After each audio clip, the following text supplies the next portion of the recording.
All right, let's dive into Matthew 22. We're talking about the final, incredibly tense week of Jesus' ministry on earth. I mean, the air in Jerusalem is just electric with conflict. And right in the middle of all this chaos, we get this high-stakes intellectual showdown. It's a moment that's going to boil down the very essence of the law and the prophets into something truly profound. So, to really get the picture, you have to know what just happened. Jesus has spent the entire day just shutting down his opponents one by one. First, the Sadducees, the group that didn't believe in the resurrection, they tried to trip him up, and he left them completely speechless. So what happens next? Well, their rivals, the Pharisees, they see this, and they think, okay, it's our turn.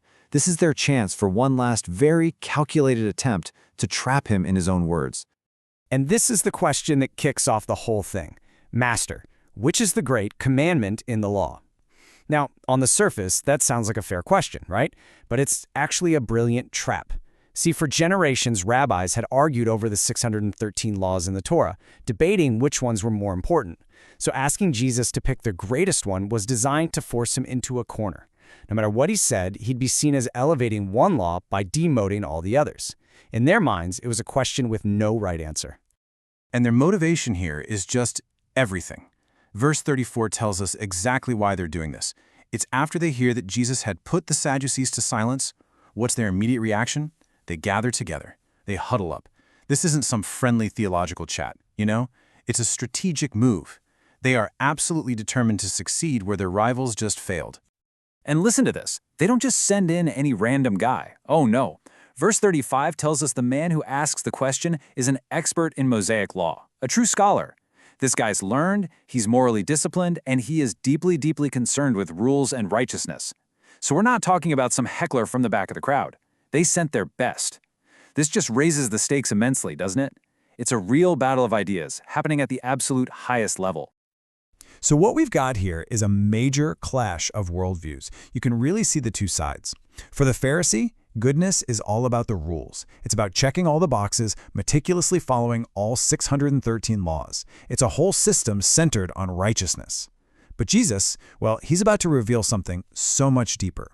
He's going to show that the real heart of all those rules isn't just about compliance. It's about a relationship, one built on love that goes way beyond self-interest. Okay, so here's the moment of truth. Does Jesus take the bait? Does he pick one rule and start a huge debate? Nope, not even close. Instead, he gives an answer that's just a total revelation. It cuts right through centuries of arguments and complexity, and he does it by giving them two foundational, unshakable pillars. So first up, in verse 37, he quotes from Deuteronomy, "Thou shalt love the Lord thy God with all thy heart, and with all thy soul, and with all thy mind." Just think about how absolute that is. This isn't just about your beliefs or going through the motions of a ritual.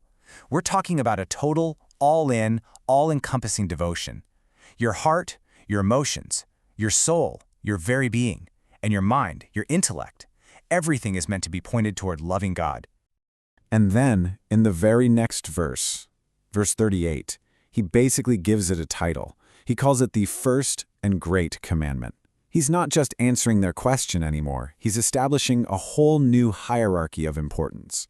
He's saying, look, before you get bogged down in any other rule, this is the foundation. This is the core principle that gives every single other law its meaning. But he doesn't stop there. He's not done. In verse 39, he immediately adds the second pillar, this time quoting from the book of Leviticus.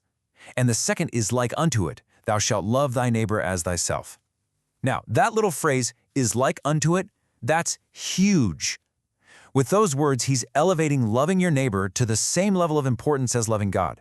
They are completely inseparable. Think of it this way. One is the vertical relationship, you to God. The other is the horizontal, you to everyone else. And you simply cannot have one without the other. And this brings us to the climax of the whole thing, right here in verse 40. It's this single sentence that just reframes everything. Jesus is about to explain how these two principles aren't just important, they are the very structure holding up the entire spiritual framework. Okay, so to really feel the full weight of what he says next, we need to quickly define a key term, the law and the prophets. This wasn't just some casual phrase. It was the standard way of talking about the entirety of the Hebrew Scriptures, what many of us now call the Old Testament. We're talking about the whole shebang, all the history, the poetry, the prophecies, and yes, every single one of those 613 laws. So with that in mind, listen to this line from verse 40. On these two commandments hang all the law and the prophets. Wow. With that one statement, Jesus is saying that everything in Scripture, every single rule, every story, every prophecy, it all hangs on these two principles of love. They're like the main hooks or the load-bearing walls of the entire structure. If you miss this, you basically miss the point of everything else. So what he did right there was offer a totally revolutionary new framework. He shifted the entire focus from a super complex system of rules to a simple yet profound relationship. He moved the goalposts from a kind of self-interested righteousness to a self-giving love, and he elevated what's in your heart, true righteousness, way above just going through external rituals. He essentially gave them a brand new lens to see everything through. So in the end, Jesus just masterfully sidesteps their trap. He doesn't just give them a technical answer about the law. He completely reorients the whole conversation. He reveals the very spirit, the ultimate purpose that gives life to every single word of Scripture. And what is it? It's love for God and love for others. And that leaves us with a huge question, one that echoes all the way down to us today. I mean, it's one thing to know what the foundation is. It's something else entirely to actually build your life on it. So, if love is truly the principle that everything else hangs on, what do we build on top of it? What does that actually look like in our lives today?